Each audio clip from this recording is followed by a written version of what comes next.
ഈ ഒരു വീഡിയോയിൽ നിലവിലുള്ള ട്രെൻഡിങ് ടോപ്പിക്കായിട്ടുള്ള ടേഴ്സിനെ കുറിച്ചാണ് സംസാരിക്കാൻ വേണ്ടി പോകുന്നത്. അപ്പോൾ ടേഴ്സ് എന്ന് പറഞ്ഞ താരത്തെക്കുറിച്ചുള്ള ഒരു അപ്ഡേറ്റ് ഈ കഴിഞ്ഞ മെയ് ലാസ്റ്റ് വീക്കിലാണ് വരുന്നത്. അതായത് ജോൺ ഗാർസിയ ടു ബാസ നടന്നാലും ഇല്ലെങ്കിലും ബാസ ടേഴ്സഗിൻ്റെ എക്സിറ്റിന് വേണ്ടിയിട്ട് ഇൻട്രസ്റ്റ് കാണിക്കുന്നു എന്ന് പറഞ്ഞിട്ടുള്ള റിപ്പോർട്ടാണ് ഞാൻ ആദ്യം കണ്ടത്. അപ്പോൾ ഞാൻ ആദ്യം വിചാരിച്ചത് ഫേക്ക് ആയിട്ടുള്ള ന്യൂസ് ആയിരിക്കും എന്നായിരുന്നു. പക്ഷെ അതിനുശേഷം റിലയബിൾ ആയിട്ടുള്ള ജേർണലിസ്റ്റ് ഒക്കെ ഇതിനെ സപ്പോർട്ട് ചെയ്ത് വന്നു. അപ്പോൾ ഞാനാണെങ്കിൽ വളരെയധികം ആകാംക്ഷയോടെ കാത്തുകയായിരുന്നു. അതായത് എന്തിൻ്റെ അടിസ്ഥാനത്തിലാണ് ബാസ ബോർഡ് ഈ ഒരു ഡിസിഷനിലേക്ക് വന്നത്. കാരണം ബാസയുടെ ഫസ്റ്റ് ചോയ്സ് ക്യാപ്റ്റനാണ് ഈ പറയുന്ന ടേഴ്സഗൻ. അതുമാത്രമല്ല പ്ലെയറിന് 2028 വരെയുള്ള ഒരു കോൺട്രാക്റ്റ് ഉണ്ട്. അത്യാവശ്യം ഹൈ ആയിട്ടുള്ള സാലറി ആണ് പ്ലെയറിനുള്ളത്. അപ്പോൾ ബാസ ബോർഡ് പെട്ടെന്ന് പറയാണ് നമ്മൾ ഈ ഒരു പ്ലെയറെ സെല് ചെയ്യാൻ റെഡി ആവുന്നു എന്ന് പറയുമ്പോൾ അതിൻ്റെ റീസൺ അത് വ്യക്തമായിട്ടുണ്ടായിരുന്നല്ലോ. പക്ഷേ റീസെൻ്റ് ആയിട്ട് അതിനെക്കുറിച്ചുള്ള ഒരു അപ്ഡേറ്റ് വന്നു. സ്പോർട്സാണ് അതിൻ്റെ റിപ്പോർട്ട് പുറത്തുവിട്ടത്. വേറൊന്നുമല്ല, ഈ പറയുന്ന ടേഴ്സ്റ്റഗൻ ഇഞ്ചുറിയിൽ നിന്ന് റിക്കവർ ആയതിനു ശേഷം ടേഴ്സ്റ്റഗൻ്റെ ഏജൻറ്റ് അദ്ദേഹം ഈ ഒരു ഹാൻസ് ഫ്ലിക്കിനോടും അതേപോലെ തന്നെ ബോണിനോടും പ്രഷർ ചെയ്ത് പറഞ്ഞ കാര്യം ടേഴ്സ്റ്റഗൻ ഇഞ്ചുറിയിൽ നിന്ന് റിക്കവർ ആയി. സോ ഇന്റർ മിലാൻ്റെ സെമി ഫൈനലിൽ പ്ലെയർ പങ്കെടുക്കണം. അപ്പോൾ ഇന്റർ മിലാൻ്റെ സെമി ഫൈനലിൽ ടേഴ്സ്റ്റഗൻ പങ്കെടുക്കുക എന്ന് അറിയുമ്പോൾ അവിടെ സംഭവിക്കുന്നത് ഷെസ്നി എന്ന് പറയുന്ന താരത്തിൻ്റെ രജിസ്ട്രേഷൻ പിൻവലിച്ചിട്ട് വേണം ടേഴ്സ്റ്റഗൻ്റെ രജിസ്ട്രേഷൻ നടത്താൻ. അങ്ങനെ ചെയ്യുമ്പോൾ ഹാൻസ് ഫ്ലിക്കിൻ്റെ ട്രസ്റ്റബിൾ ആയിട്ടുള്ള ഗോൾ കീപ്പറെയാണ് അവിടെ നഷ്ടപ്പെടുന്നത്. അപ്പോൾ ടേഴ്സ്റ്റഗൻ്റെ ഏജൻറ്റ് മാക്സിമം പ്രഷർ ചെയ്തിട്ടുണ്ടായിരുന്നു ഡെക്കോനെ കൊണ്ട് ഈ ഒരു ടേഴ്സ്റ്റഗനെ സ്ക്വാഡ് ലിസ്റ്റിലേക്ക് തിരിച്ചു കൊണ്ടുവരാൻ വേണ്ടിയിട്ട്. പക്ഷേ ഹാൻസ് ഫ്ലിക്ക് അതിന് താല്പര്യം കാണിച്ചില്ല. അപ്പോൾ ഇതൊക്കെ കൊണ്ട് ടേഴ്സ്റ്റഗന് ഫ്രസ്ട്രേഷൻ വന്നു. അദ്ദേഹം നമ്മുടെ ബാസയെ സപ്പോർട്ട് ചെയ്യാൻ വലിയ താല്പര്യം കാണിച്ചില്ല. അതായത് ഇറ്റലിയിൽ വന്നിട്ട് സപ്പോർട്ട് ചെയ്യാൻ അദ്ദേഹം താല്പര്യം കാണിച്ചില്ല.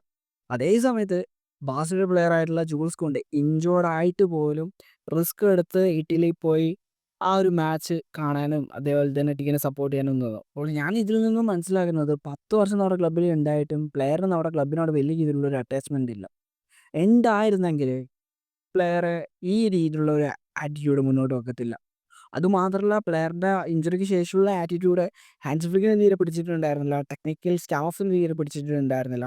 അതൊക്കെ കൊണ്ടാണ് അദ്ദേഹത്തെ പ്രോപ്പറായിട്ട് കൗണ്ട് ചെയ്യാണ്ടിരുന്നത്. പിന്നെ വേറൊരു റിപ്പോർട്ട് വന്നതെന്ന് വെച്ച് കഴിഞ്ഞാൽ അവിടെ സ്ക്വാഡിലുള്ള ചില താരങ്ങൾക്ക് ഈ ഒരു ടേഴ്സിന് ഇൻ്റർവ്യൂ കൊടുത്തത് തീരെ പിടിച്ചില്ല. അതായത് ഇഞ്ചുറിയിൽ നിന്ന് റിക്കവർ ആയിക്കൊണ്ടിരിക്കുന്ന ടൈമിൽ തന്നെ പ്ലെയർ കുറേ ഇൻ്റർവ്യൂസ് കൊടുത്തിട്ടുണ്ടായിരുന്നു. പ്ലെയർ പങ്കെടുക്കും അങ്ങനെ ഇങ്ങനെ. അതുമാത്രമല്ല ആ ഒരു ടൈമിൽ കുറേ റൂമേഴ്സ് ഉണ്ടായിരുന്നു. അതായത് ഈ ഒരു താരം കോട്ടുവാനെ പോലെ ലാസ്റ്റ് നിമിഷം ഈ ഒരു ലിസ്റ്റിൽ വരും. അതുമാത്രമല്ല ഷെസ്നിക്ക് വലിയ റോൾ ഉണ്ടാവില്ല. അങ്ങനത്തെ രീതിയിലുള്ള റിപ്പോർട്ട്സൊക്കെ വന്നപ്പോഴേക്കും ഇൻഡയറക്ട്ലി ഷെസ്നിക്ക് ഒരു പ്രഷർ കൊടുക്കുകയാണ് ടേഴ്സ്റ്റഗൻ ചെയ്തിട്ടുള്ളത്.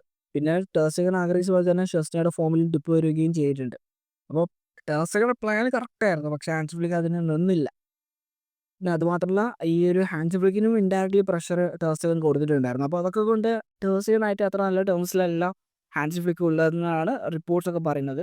അപ്പോൾ ഇതൊക്കെ കൊണ്ടാണ് ഹാൻസ് ഫ്ലിക്ക് ഈ കഴിഞ്ഞ മെയ്യിൽ അവിടെ ബോർഡിനോട് റിക്വസ്റ്റ് ചെയ്തത് പുതിയൊരു ഗോൾ കീപ്പറെ സൈൻ ചെയ്യണമെന്നൊക്കെ. പിന്നെ ആ ഒരു ടൈമിൽ ഒരു ന്യൂസ് വന്നിട്ടുണ്ടായിരുന്നു. അതായത് നമ്മുടെ സ്ക്വാഡിൽ നടക്കുന്ന കാര്യങ്ങൾ ഏതൊരു താരം ലീക്കാക്കുന്നുണ്ട്. ആ ഒരു താരത്തെ നമ്മുടെ ബോർഡ് കണ്ടെത്തിയിട്ടുണ്ട്. പക്ഷേ ആ ഒരു താരത്തിന് എന്ത് തരത്തിലുള്ള പണിഷ്മെൻ്റാണ് നമ്മുടെ ബോർഡ് കൊടുക്കുന്നത് അതിനെക്കുറിച്ചുള്ള ഒരു ക്ലിയർ അപ്ഡേറ്റ് പിന്നീട് അങ്ങോട്ട് വന്നിട്ടുണ്ടായിരുന്നില്ല. അതിനുശേഷം കണ്ടൊരു അപ്ഡേറ്റ് എന്ന് പറയുന്നത് ബാസ പുതിയൊരു ഗോൾ കീപ്പറെ സൈൻ ചെയ്യാൻ പ്ലാൻ ചെയ്യുന്നുണ്ടെന്നും അത് മാത്രമല്ല ഈ പറയുന്ന ഷെസ്നിയുടെ കണ്ടിന്യൂറ്റി നടത്താൻ ബാസ പ്ലാൻ ചെയ്യുന്നുണ്ട്. ടേഴ്സ്റ്റഗനെ ഒഴിവാക്കാനാണ് ബാസ ബോർഡിൻ്റെ മെയിൻ എയിം എന്നൊക്കെ പറഞ്ഞിട്ടുള്ള റിപ്പോർട്ട്സ് ആയിരുന്നു. അപ്പോൾ ഡോട്ടൊക്കെ കണ്ടു കഴിഞ്ഞാൽ ആരാണ് വില്ലൻ എന്ന് മനസ്സിലാക്കാൻ പറ്റും. എന്തായാലും ശരി, നമ്മുടെ ബാസ ബോർഡ് ഇപ്പോൾ ടേഴ്സ്റ്റഗനെ ഒഴിവാക്കാൻ തന്നെയാണ് പ്ലാൻ ചെയ്യുന്നത്. കാരണം ബോർഡിനെയും പ്രഷർ ചെയ്യുന്ന രീതിയിൽ പ്ലെയർ പോയിട്ടുണ്ടായിരുന്നു. അതൊക്കെ കൊണ്ട് അപ്പോൾ ഈ ഒരു താരത്തിൻ്റെ കോൺട്രാക്റ്റ് 2028 വരെയാണ്. അത്യാവശ്യം നല്ല സാലറി ഉണ്ട്. അതൊക്കെ കൊടുക്കാൻ ബാസ ബോർഡ് റെഡിയാവുന്നുണ്ട്. ലെറ്റർ ഓഫ് ഫ്രീഡം കൊടുക്കാതെ പ്ലെയറിൻ്റെ കോൺട്രാക്റ്റിൽ പറയുന്ന എത്ര എമൗണ്ട് ഉണ്ടോ അതൊക്കെ കൊടുത്തിട്ട് പ്ലെയറെ ഒഴിവാക്കാനാണ് നമ്മുടെ ബോർഡ് പ്ലാൻ ചെയ്യുന്നത്. അപ്പോൾ അത് കോംപ്ലിക്കേറ്റഡ് ആണെന്നാണ് ഫറാൻ കൊറേസ് ഒക്കെ പറയുന്നത്. എങ്ങനെയായിരിക്കും റിയാലിറ്റി എന്നതിൽ കണ്ടു തന്നെ അറിയാം. ഈ പ്ലെയറെ കണ്ടിന്യൂ ചെയ്യുകയാണെങ്കിൽ തന്നെ പ്ലെയർ തേർഡ് ചോയ്സോ അല്ലെങ്കിൽ ഫോർത്ത് ചോയ്സ് ഗോൾ കീപ്പറായിട്ട് തന്നെയായിരിക്കും ഉണ്ടാവുക. അതായത് പ്ലെയറിന് വലിയ രീതിയിലുള്ള റോൾ ഉണ്ടാവത്തില്ല. പ്ലെയർ ഡിമാൻഡ് ചെയ്യുന്ന സാലറിയൊക്കെ ബാസ് കൊടുക്കാൻ റെഡി ആവുകയും ചെയ്യും. അപ്പോൾ എന്തായാലും ശരി, പ്ലെയറിന് 2026 വേൾഡ് കപ്പിൽ പങ്കെടുക്കുകയാണെങ്കിൽ പ്ലെയറിന് റെഗുലർ ആയിട്ടുള്ള പ്ലേയിങ് ടൈം ലഭിച്ചേ പറ്റത്തുള്ളൂ. ഇപ്പോൾ ബാസയിൽ നിന്നിട്ട് കാര്യമില്ല എന്ന് തന്നെയാണ് നമ്മുടെ ബോർഡ് പ്ലെയറിന് നൽകുന്ന ഇൻഫോർമേഷൻ. പ്ലെയർ അത് അക്സെപ്റ്റ് ചെയ്യില്ലയോ എന്നതെല്ലാം കണ്ടു തന്നെ അറിയാം. എന്തായാലും ടേഴ്സ്റ്റഗന് ഇനി അടുത്ത സീസണിൽ വലിയ രീതിയിലുള്ള റോൾ ഉണ്ടാവില്ല. അത്ര തന്നെ. അപ്പോൾ ഇതൊക്കെയാണ് ഈ വീഡിയോയിൽ പറയാൻ ആഗ്രഹിച്ച കാര്യങ്ങൾ. ഈ വീഡിയോ ഇത്രയുള്ളൂ. അടുത്ത വീഡിയോ ആയിട്ട് കാണുന്നത് വരെ ബൈ.